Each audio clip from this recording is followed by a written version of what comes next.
babalik lang po ako sa katatapos lamang po na conclave. Yung rituals, may pumupuna po na so far, kung maalala ko natin si Pope Francis before, during his time, more on simple, no frills. And then ito po si Pope Leo the 14th, mas nag-stick siya sa tradition ng church ulit. Nakita ho yung mga dating gawi na ginagawa ho when facing the public after the results of the conclave. Do you think yung pagbalik ko sa church traditions, pinakakailangan din ho sa panahon ngayon? Your thoughts lang po. Yeah. When you say pagbalik sa church traditions, kahit kailan hindi naman give up ng simbahan ng kanyang mga traditions. Pero we will also make distinctions pag sinasabing traditions, no? Merong mga essential at hindi essential, no? Kasi ang simbahan ay patuloy ding nagbabago at tumutugon sa mga bagong tawag ng panahon, no? Yung napansin ninyo kaagad yung liturgical aspect, no? Siguro may pagkaiba lang talaga ang personalidad ni Pope Francis, no? Sa totoo lang, lumabag talaga siya noong lumabas siya na hindi siya naka-stall kasi the whole event is liturgical, parang ganon. Pero nakikita mo na yung personalidad niya na yun eh. Kasi parang gusto talaga niyang iparamdam sa mga tao na hindi ako mataas, hindi ako iba sa inyo. At humingi pa nga siya ng blessing sa atin, hindi ba? Siya yung yumuko at imbes na ang unang bati niya is good evening, buonasera. Tapos pwede ba akong humingi ng panalangin sa inyo? Parang yung mabibigla ka na Santo Papa, dapat siyang magpipray para sa atin, siyang humihingi ng prayers. Tapos sa bawat makipagtagpo sa mga tao, sasabihin niya, can you pray for me? Yung ganun ba na, don't forget to pray for me. Parang he's even hanging on it. Parang sinasabi niya na, it's humanly impossible for me to be able to do all of these responsibilities if you don't support me spiritually. So, like I said, iba yung personalidad. Magkaiba sila ng personalidad. Pero nakikita ko na yung consistency ng simplicity. Andyan din kay Pope Leo, no? Medyo obedient lang siya sa kanyang Master of Ceremonies. Nagsabing, ito ho ang isusuot niyo ngayon, gano'n, no? Pero nagbago na yung maraming bagay, actually, no? Yun nga, pati yung upuan niya, yun pa rin siya, di ba? Yung simple-simpleng uh, upuan na upholstered, hindi na yung masyadong ornate na, ano. Wala na nga yung dati, pinapasan pa yung Santo Papa, di ba? So, pwedeng sabihin mo, tradisyon yun. But we had to let go of that because hindi na siya nababagay sa panahon natin dahil ang Santo Papa hindi siya hari. Just as ang mga obispo, hindi sila mga hari. Ganon, no? Remember, medyo he also made a statement by not living in the apostolic palace. At mukhang isa na yon sa tinatanong nila, saan ba siya titira? Pero sinasabi naman ng ibang kardinal, yung palace, tirahan lang siya talaga at dapat diyan ka tumira. Parang gano'n, no? Para pag binuksan daw yung pinto, nakikita ka ng buong Roma, hindi doon sa Santa Marta. Ganyan, no? But, we leave that to the personality of our new church leaders. Nire-respect din namin ang statements that they have to make through their style of leadership. Huwag nating i-expect na maging photocopy sila o maging clone of the previous pope, no? Meron silang sariling galing at gifts na ibibigay sa simbahan. Siguro lang, maganda yung sinabi ni Cardinal Lambo. Sinong conclave ng 2013, isa ako sa wala akong kaalam-alam eh. Kasi naging cardinal ako November 2012. Aba ay pagka-February nag-resign si Pope Benedict. Ako nanonood ng TV. Naku, ano pa itong nangyari? Tumawag ako sa nunciature, sabi niya, wala rin kaming official, ito lang sa news. Pero lahat ng news networks, yun ang report, wala namang denial from the Vatican. So it must be true. Then nanonood ako ng TV, grabe. Tapos I think BBC, sabi ng BBC namin, yung nagko-comment, sabi, so we'll wait for the date for the conclave, the cardinals will be called to Rome to elect a new pope. Ako naman, ay oo nga, magkaka-conclave nga, mag-elect. Naku, kasama pala ako doon, sabi. Nagulat ako. Ay, cardinal nga pala ako. Takbo ako doon sa aking maliit na library. Kinuha ko yung libro tungkol sa paano, wala ako, tapos, nung magsisimula na yung conclave, ako nag-question ko, bakit ba kailangang sutanang pula, tapos may nakapatong na puti, tapos may pula na naman, gano'n. Kasi hirap na hirap ako kasi magsuot ng gano'n, na patong-patong na ganyan. Hindi ba pwedeng nakasutanang simple na lang na ganyan? Then it was an educational moment for me. Pinaliwanag sa akin, sabi.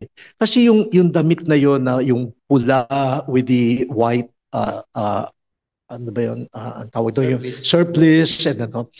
Yun ay attire for liturgy.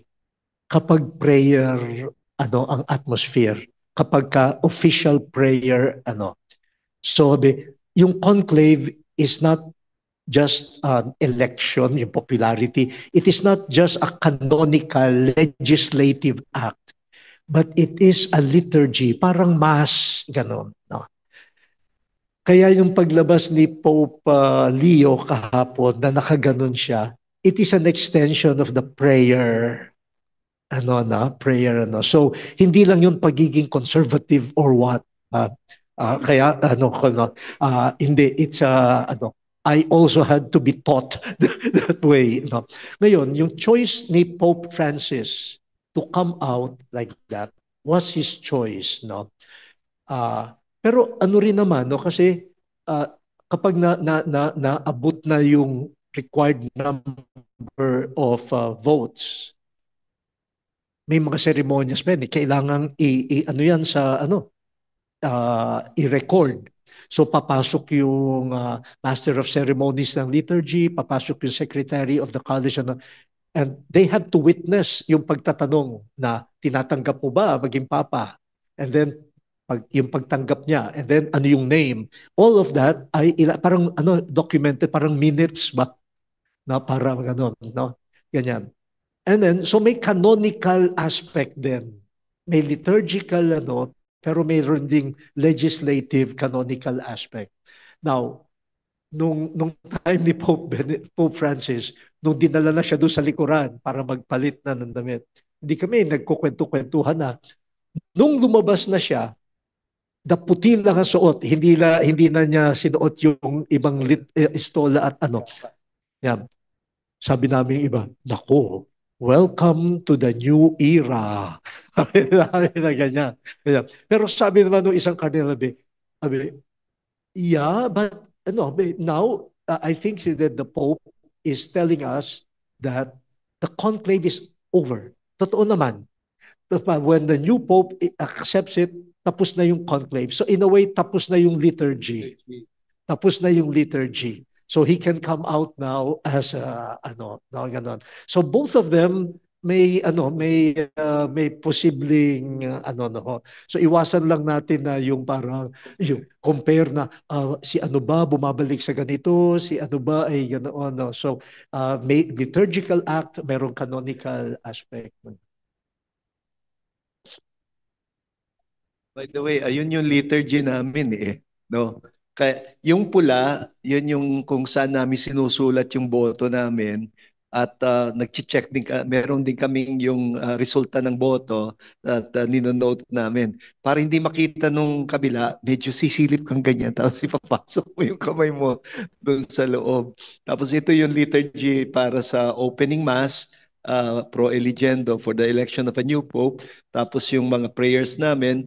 Tapos yung buong conclave, yung liturgy ng conclave, yung green na yon, pati yung moment ng do you accept the papacy and what name will you assume as soon as you become pope, ganon, no?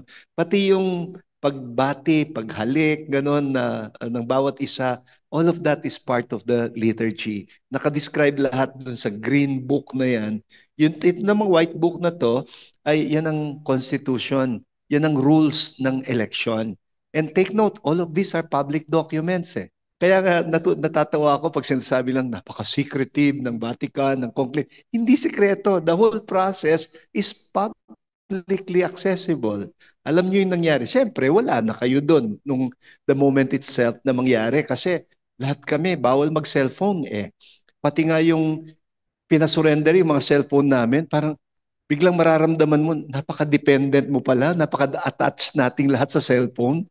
Kayo nga, subukan nating alisin yung cellphone for 2 days. Tingnan natin. Parang gano'n. Para kang naputulan ng kamay for a while, no?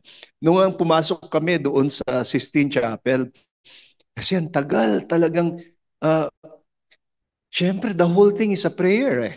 Yun lang, i-drop yung boto. May git 1 hour yun. Kasi bawat isa, sumusumpa pa. So, anong gagawin namin? So, yes. Yes, pipila kami, tapos susumpa pa kami. Ganon. Anong gagawin namin? Now I understand why they had to do it in Sistine Chapel. Oh, may entertain ka sa Sistine Chapel. Yun yung sandali na umupo talaga ako, gumanyan ako at tiningnan ko lahat ng paintings ni Michelangelo doon. At mga hubot-hubad sa ano. And sabi ko, sayang sana meron kaming parang tour guide explaining every detail. Hindi ka mauubusan talaga ng titingnan doon. And then habang nakatingin ako dahil ang linya ko, Bible scholarship eh. Bilang nakikita ko, si Moses yun, si Elijah yun, si Prophet Jonah yun, si Isaiah yun, yung ganun ba? Parang napapagtagni-tagni ko yung, and kaya parang visual catechism pala lahat ng iyon. And it entertained us while waiting for the voting.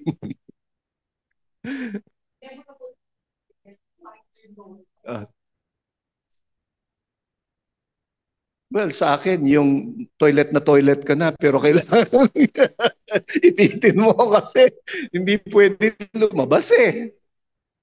Hindi. Pero, nasabi sa akin ni Cardinal Chito, meron daw palang side na toilet na pang-isa lang talaga. Sabi ko sana, sinara ngayon. Noong 2013, bukas yun. Pero ngayon, sarado. Kaya pwede ka naman lumabas, pero lalakad ka pa na. And part yun ng secluded, and you have to ask permission to get out. Natutulog kami nakapula. Ikaw, Cardinal. Ako, naka-itim ako. Kasi pwede ka namang magsutana ng itim doon. No, hindi. Joke lang.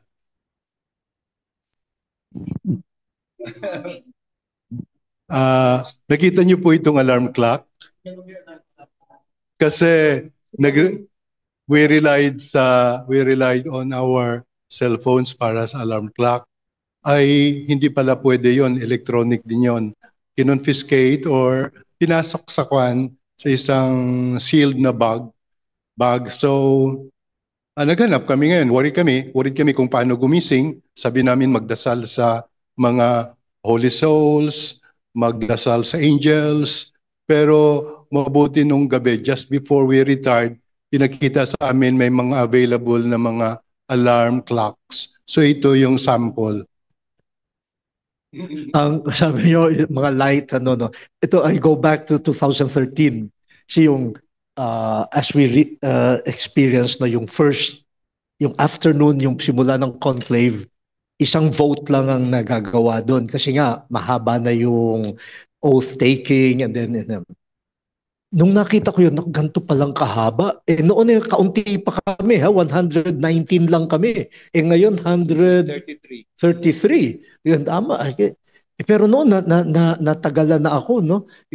Bukas 2 votes in the morning, 2 votes in the afternoon. Who knows, baka ganong katagal, mga ganon.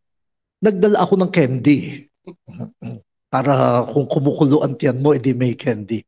Hindi pagka ko ng balot ko, pag upo ko, kain ako ng isang candy. Yung cardinal na katabi ko, inano ako, siniko. In Italian, sabi niya, kaya portato nila Sistina. No? Ano raw ang dinala ko sa Sistine Chapel. Sabi ko, candy, karamihan. questo ragazzo, this little boy, sabi nga niya, bringing candies in the Sistine Chapel. Haba-haba ng ano, minsan nagugutom ako. Ganyan. Tapos sabi niya, meron ka pa bang isa? Bigyan mo nga. Bigyan mo nga ako. Bigyan mo nga ako. Ay ko, kunwari ka pa. Sabi, taga Colombia. Kaya pag nakikita kami hanggang ngayon, yun na naalaala niya. Pastor Ragazzo, this small boy na may candy. Yan. Tapos nung na-elect na si Pope Francis, yung Cardinal Deacon na mag-a-announce at the time, si Cardinal Torang, meron siyang Parkinson's. Tapos yung speech niya medyo affected. Nung papalabas na kami, ano siya, tapos sabi niya sa akin, kumapit sa akin, sabi niya, natakot ako, baka hindi marinig ng mga tao ang boses ko, baka hindi malinaw, mga ganyan. Kalmado ka lang, Eminence, kalmado ka lang. Dumukot ako na naman ng candy. Diba? Kumain ka ng candy. para ma-relax ka. Ngayon din, lagi ako may baong candy. Meron na naman ako. At ikatabi ko nga si Cardinal Prevost. Ganyan. Nung humihinga-hinga na siya ng... gusto mo ng candy? Gusto mo ng candy? Sige, bigyan mo ako ng isa. Yan ha. Yan ang unang act of charity ko sa bago, sa Pansa Santo Papa. So may mga ganung moments. Kahapon nung while waiting for yung, di ba ano na niya yung kanyang name na ganun, tapos meron pa kasing mga ibang meron akong at the back of yung may isang prayer yung ganitong Paul yan. Bawat isa sa amin may ganyan. Kasi may tinanong siya sa akin before naabot niya yung number ng ganyan. So sumagot ako, sinulat ko ganyan. Tapos binasa sa kanya yung sagot ko doon sa tanong niya. Tapos binasa niya, tapos ginawa niya, pinunit niya yung page kung saan ako sumulat. Di yung prayer book, yung aking guide, kulang na ng isang page. Ginawa niya, binigay niya sa akin yung kanyang, ayan, palit tayo. Tapos nung naging na siya, sabi ko, you owe me something, pirmahan mo ito. Pirmahan mo ito. Sabi niya, ito ang aking first signature as Pope. Leone, tinago ko, nasa akin. Hindi pa siya lumalam. Tinago ko. May pirmahan pa kami hapon. Ganoon. So, nangyayari nga, and you have to show, lalo na sa kanya, yung humanity ba? Kasi you know how tayo nga diocese ang hawak natin, ang bigat-bigat namin. Ngayon, isang dicastery, ang bigat-bigat na. Pero imagine with all the so yung mga little acts of kindness, of humanity, I think can sustain a person called by God.